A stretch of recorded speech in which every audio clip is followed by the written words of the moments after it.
Na bokoch rubriki Tižňovnik medzi іншим пише, як преславений День руснацог у Републіки Хорватській.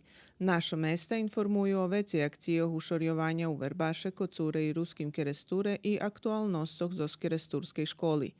Na bokoh kulturi i prosviti piše o manifestaciji Prišli nam Rusadlja u Bikiću, označovanju Dnja školi u Ruskim keresture i smotri kirilske pismenosti u Titelju, a tu i zvid zoz republičnog zmahanja z ruskого jazika i jazičnej kulturi u Đurđove.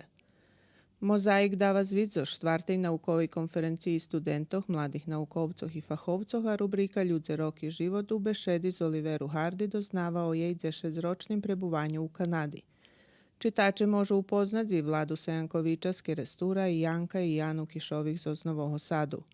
Duhovni život zaznačal jak preslaveni Kirbaj u Beogradze i Rusadlja po naših parohijoh.